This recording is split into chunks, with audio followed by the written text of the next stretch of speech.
Dulu ada seorang anak muda yang sering sholat subuh berjamaah.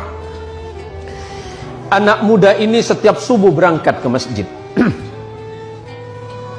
Berangkat ke mushola Al-Qamar setiap subuh. Sebelum berangkat subuh, dia mandi dulu di rumahnya, memakai pakaian yang baru, memakai harum-haruman. Tiba-tiba di tikungan jalan dia jatuh. Jatuh di tikungan. Apakah dia tidak melanjutkan perjalanan? Dia pulang ke rumahnya, mandi lagi, pakai baju baru lagi, memakai harum-haruman lagi, berangkat lagi ke masjid. Untuk kedua kalinya anak muda ini terjatuh di tempat yang sama. Apakah anak muda ini putus asa? Tidak. Anak muda ini balik lagi ke rumahnya. Dia berganti pakaian baru, mandi, berpakaian baru, dan pakai harum-haruman lagi. Dan ketiga kalinya dia berada di tikungan jalan di tempat dia jatuh semula, dari pertama dan kedua kali, tiba-tiba ada orang tua yang sedang memegang lampu.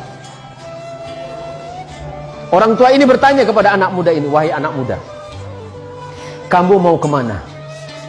"Saya mau ke masjid, Pak. Saya mau sholat subuh." "Iya, dari tadi saya melihatmu dari jauh, engkau jatuh. Tapi setelah itu engkau pulang lagi, kemudian kembali lagi, jatuh lagi, dan kemudian engkau pulang lagi untuk yang ketiga kalinya. Jadi bagaimana, Pak? Takutnya kamu jatuh, saya antarkan kamu ke masjid." Diantarkan oleh orang tua ini pakai lampu tadi. Sesampainya di depan masjid, sesampainya di depan mushola Al-Qamar, anggap Al-Qamar. Sesampai di depan mushola, orang ini bertanya, "Anak muda, apakah kamu masih mau sholat?" "Iya, Pak." "Apakah Bapak mau sholat dengan saya?" "Tidak." "Kenapa Bapak nggak mau sholat, cuma mengantarkan saya?" "Iya, karena memang tugas saya hanya ingin mengantarkanmu ke masjid ini." "Bapak kenapa nggak mau sholat?" Orang ini berkata, "Karena aku adalah syaitan." "Kenapa, Pak? Kok bisa?" "Iya.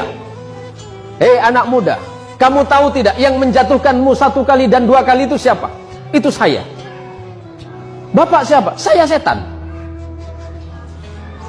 "Tapi kenapa kalau memang Bapak setan masih mengantarkan saya ke masjid ini?"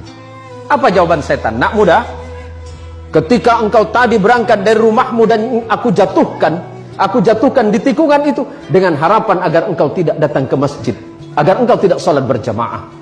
Tapi ketika engkau pulang ke rumahmu, pada saat itu Allah mengampuni dosa kedua orang tuamu. Orang tuamu yang sedang berada di alam kubur, Allah ampunkan dosanya karena sebab engkau yang datang ke masjid.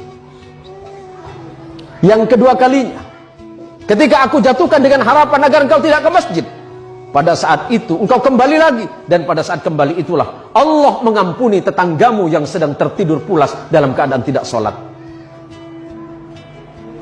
"Tapi kenapa Bapak seton?" Anggap Bapak seton. Ada namanya mirip, Pak? "Ya kenapa Bapak mengantarkan saya ke masjid?" "Kalau seandainya aku menjatuhkanmu ketiga kalinya dan tidak mengantarkanmu ke masjid, maka niscaya orang satu kampungmu itu diampuni dosanya oleh Allah karena sebab perbuatanmu." Masya Allah, anak muda yang datang ke masjid, anak muda yang datang ke mushola, apalagi kemudian datang ke mushola sebelum waktunya sholat, dia memperdengarkan adzannya, orang lain kemudian terbangun. Pada saat itulah Allah merasa sedang jatuh cinta kepadamu, hai anak muda.